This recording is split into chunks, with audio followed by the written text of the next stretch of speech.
We got the top 10 freshmen to watch for going into their sophomore year, starting at number 10 with Tessa Johnson.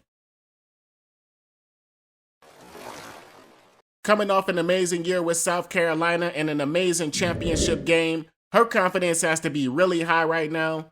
The only reason she's not higher is because she splits time with Pow Pow, Full Wiley, and Raven Johnson, but this is the premier sharpshooter. She shot the three ball at 43% her freshman year, 60% true shooting percentage this past season. Playing in short spurts, she makes the most of her playing time, but I think she'll have even more of a leash from Dawn Staley this year. She already plays with the greenest of lights, and she always on go. No ego. And tell me this, how many times you see guards run pick and roll? And I know she could probably get more assists, but we know Coach Dawn Staley don't use her in that way. She's more of a catch and shoot, set up the offense combo guard, more of a scoring guard, but I love watching her play, certified bucket getter. And she'll play a big role in South Carolina potentially repeating. And dare I ask the question? Comment below, what are the chances that South Carolina repeats? Tessa Johnson gave the Gamecocks 6 points off the bench, but very well could have been a lot more. Now let's keep it moving to a player you're going to soon see a lot more of at number 9, Alyssa Latham. If you haven't watched her play, then you definitely missing out. She can jump out the gym, can rebound the hell out the basketball, got the ability to stretch the floor, jump shot look real good, has the potential to be one of the best defenders with her speed and athleticism. She averaged 8 points and 7 rebounds for the Orange, and in 32 games played, she recorded 38 steals and 42 blocks. And we all know she played with De'Asia Fair, and De'Asia took about 18 shots per game. So that definitely hampered her growth in scoring a little bit, but with De'Asia Fair moving on to the WNBA, Alyssa Latham has decided to transfer to Tennessee. We'll have more on that in the future podcast. I'm predicting a big scoring jump from Alyssa Latham, maybe from 8 to 15 or 16. As you can see, she primarily plays out the post. Really nice looking jump hook, listed at 6'2", which is a great size for her skill set. Can't wait to see her next year for the Lady Volunteers. And we got somebody coming in real hot at number 8. Brace yourselves for Ice Brady.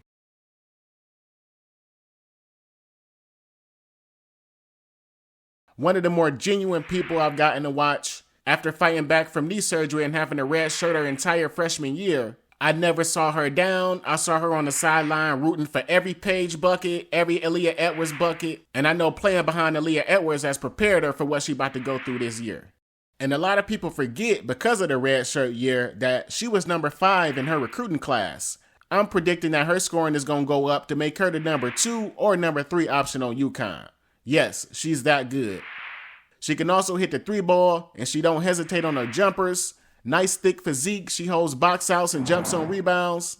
UConn gonna be on a revenge tour too after how they got did in that Iowa game. Also keep an eye on their other freshmen, KK Arnold, Ashlyn Sade, and Kaden Samuels, all going into their sophomore years as well. But to be honest, I like Ice Brady a little bit more than those other players.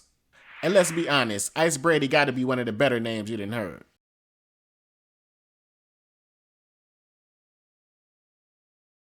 And we coming to hawk you down at number 7 with Kansas Jayhawks, Samaya Nichols. Another player that I really enjoyed watching, and she really developing into one of my favorite players. She just got that dog in her. And y'all should know by now I love 3-level players. But the good thing about this 3-level player, she don't really shoot that many threes, but when she do shoot them, she hitting them at 40% of the time. But I think the best part of her game is just the ability to attack and create. I swear to you, when she turned that corner and decides she finna go to the rim, it's not many people that can stop her. Really good at shielding off defenders and finishing through contact. She's literally an and one waiting to happen. And she definitely didn't play like a freshman. She actually led this team in scoring with 16 points.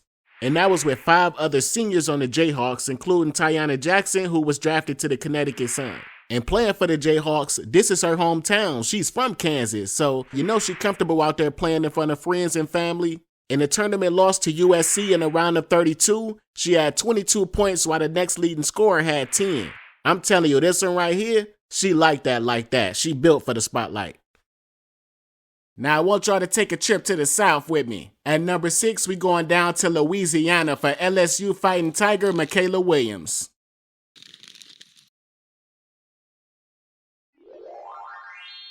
We talking about the SEC Freshman of the Year in a loaded conference. For her to play this well and under control with some of the biggest names in college basketball, you gotta take your hat off and give her a round of applause.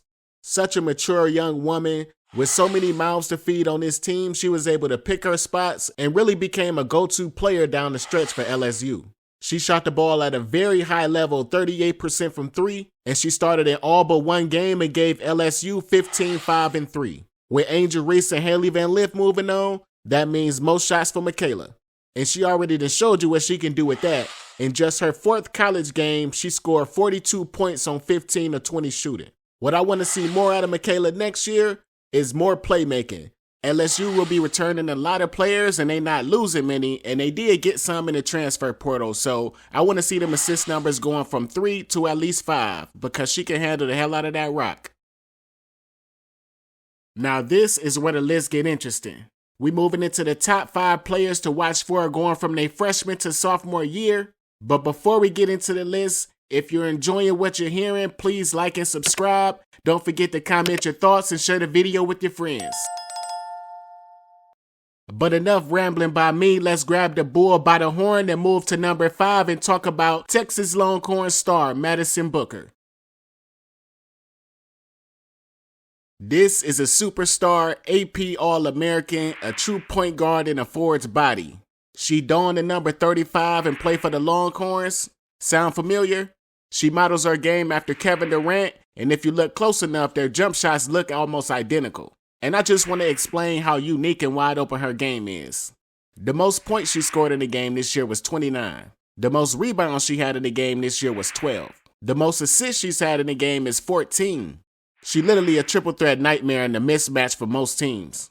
The best part about her game is how she operated in the mid-range, kind of like Kawhi Leonard, and gave the Longhorns 16.5, 5-5 as a freshman. The only thing I want to see more of next year is more scoring.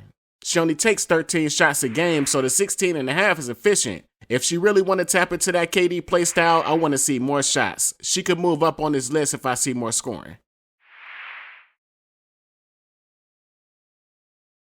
Coming in razor sharp at number 4 is former Arkansas Razorback Talia Scott. This one of the baddest women in basketball, period. She is on the fast track to the NIL bag and the WNBA.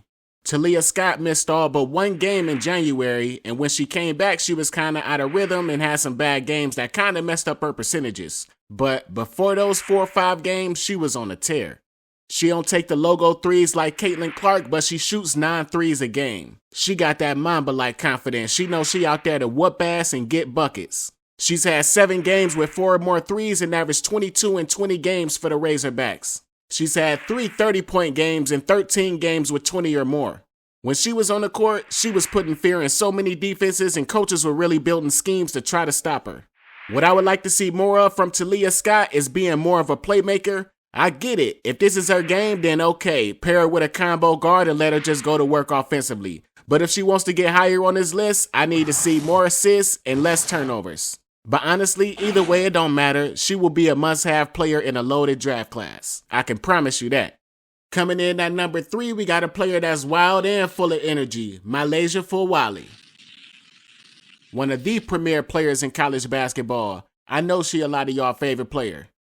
Just highlight play after highlight play behind the back in her first game in a tournament game. Amazing ability to stop and go and get downhill. She just quicker and just flat out more skilled than a lot of these college players. To be honest, I don't even see nobody out there stopping her. She really stopped herself by either taking bad shots or just playing out of control. But her mentality to just attack puts so much fear in the defenses, we all can see it. She can pass that thing at a high level, score that thing at a high level. I think if and when she gets 30 to 45 minutes a game, it probably ain't going to be at South Carolina, but maybe when she gets to the WNBA, she going to be around 20 and 10. I think she got that type of potential. For real, I ain't even going to lie. Mikaylah Fulwiley is one of those players that I believe, if given the opportunity, could play in the WNBA right now. I think she's one of those players that's going to play a lot better in the pros because the floor going to be more spread. Defensive 3 seconds come into play, so you can't just sit paint on her. She going to pick her spots and get to the rim at will or just be the best passer on the team. She averaged only 11 as a freshman, but come on, you know, I know, everybody knows she's capable of way more than that. Coming in at number 2, we got your favorite player's worst nightmare, Hannah Hidalgo. The best perimeter defender in college basketball. What a freaking joy to watch. Set the record for most points by a freshman in the ACC, led the NCAA in total steals with 160.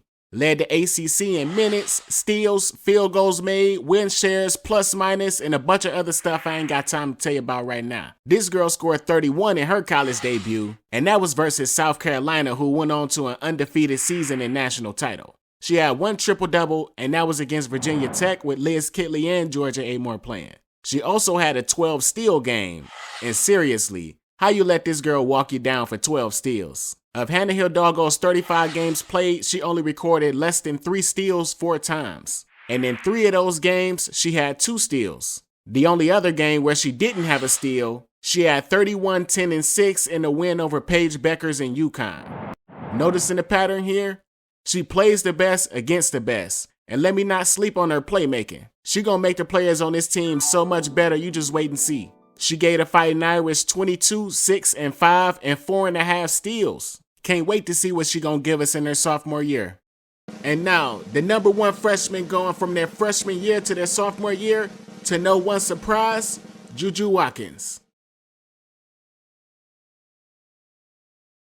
All the potential to be the greatest women's basketball player ever. And if you listen to me long enough, you know I don't never call nobody the greatest. But Juju is one of them ones. I feel like if you put a real team around Juju, she gonna run off like a Michael Jordan type run. I'm talking about rings, MVPs, scoring titles, you name it. If she averaging 27 now as a freshman, I can only imagine what it's gonna look like in 4 or 5 years when she gets stronger and smarter. The only thing she struggled with in the college game is the paint being clogged up. Cause again, ain't no defensive 3 seconds in college, so they just sit paint. And if the team can't spread the floor, you just build a wall against her. But I already know, when she gets to the pros, you ain't gonna be able to do that at all. And I'm gonna make a hot take. I don't see Juju averaging less than 20 points until maybe 2 to 3 years at the end of her WNBA career. She gonna be getting buckets from now until infinity. So I hope y'all watching and paying attention. Y'all better get y'all little winning in right now, because real soon, coming to a theater near you, is a 20-year sequel starring Juju Watkins.